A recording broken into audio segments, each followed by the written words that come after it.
There is a time when you want to have children, a time when the world is happy and bright, and you look at the future with dreams of a rosy-cheeked infant asleep in your arms, the lifelong bond of family scripted out before you. You are giddy, drunk even, on the possibility, the idea of it all. And then there is another time, usually after you've had one or two, or in my case, 3 of them, when you don't want to have any more. You're just fine. No, happy, thrilled even with the way things are, and you just might go to great lengths to keep it that way. On the day I turned 30, I had a week-old infant and was fairly certain I was going to die. His birth was, to put it delicately, more difficult than my other 2 children's had been, and a full 7 days later, I still felt like I'd been run over by a Mack truck, or more accurately, that one had been driven right out of me. Certain parts of me would never work again. I was sure of it. You can imagine how surprised I was to find that I was wrong. I did not die, and parts began to work. Even with this shocking turn of events, though, there was one thing which remained, a thought that grew clearer with each passing day. 5 of us were all that we could handle. Okay, let's be honest. It was more than we could handle. We were done. I mean that in the best possible way, of course. This is how I ended up at the gynecologist's office getting fitted for a diaphragm. Now, birth control is a highly personal decision, and we had tried several things up to that point that for one reason or another weren't working for us. I mention this because it takes a certain level of desperation to get me into any doctor's office, much less one that involves stirrups and lighting that is far too bright, in my opinion.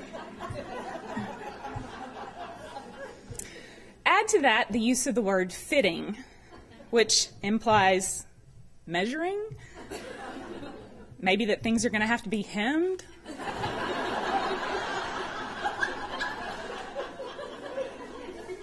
And frankly, there's almost any place else in the world I would rather be.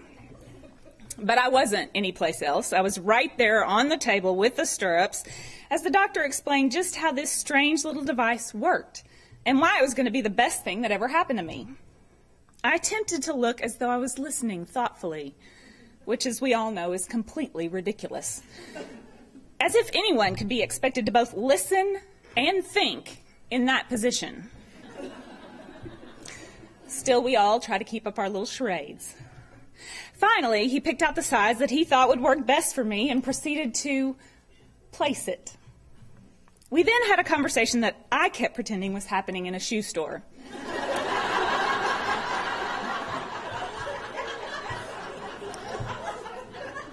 Do you notice any pinching? No? Any discomfort? No? Great! That's exactly how it's supposed to be. Do you have any questions? Do you have a version in blue? Maybe a cute wedge with a stripe? Perfect, just perfect, he pronounced with maybe just a tiny bit too much pride for my taste. I mean, you can't get a better fit than that. And on the first try, too.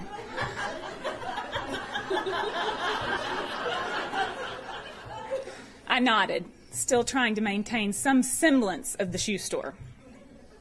We're going to leave you now so that you can practice taking it out. I blinked at him. What kind of shoe salesman leaves in the middle of a sale? But there he went, along with the nurse, and suddenly I was alone in my sad little one-tie cotton gown. Just me, and of course, the diaphragm. Fine, I'd had 3 children. How hard could this be? I took a deep breath, steeled myself, and went in.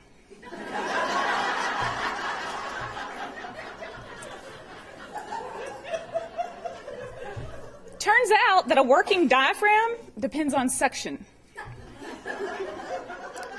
And a perfect fit means perfect suction. That thing was not budging. No problem, I thought. He said I might have to move around. So I did. I hiked one leg up, then the other, then both at once. No dice. It was time to get serious. I walked around, I bent this way and that, I put my foot up on any horizontal surface I could find. I contorted myself in ways that would have made my yoga teacher proud, if she had been able to get past the fact that I wasn't wearing pants.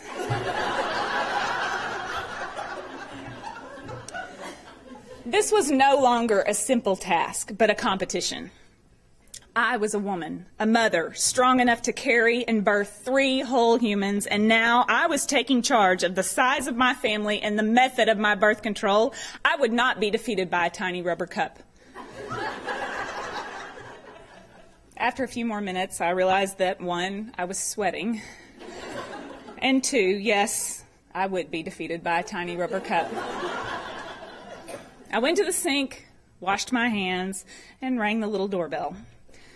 Explaining that situation to my doctor was one of the many times in my life where I've ended up wondering who cast me in this bizarre sitcom and why they didn't get a better actress, one who was up to the role. Since then, I've learned over and over as a mother that there are so many times I will feel complete desperation. So many times I will admit defeat. So many times I wish someone had been cast who was just a better fit for the role. And then I remember a valuable lesson learned long ago in my gynecologist's office. Sometimes a perfect fit isn't really what you want after all.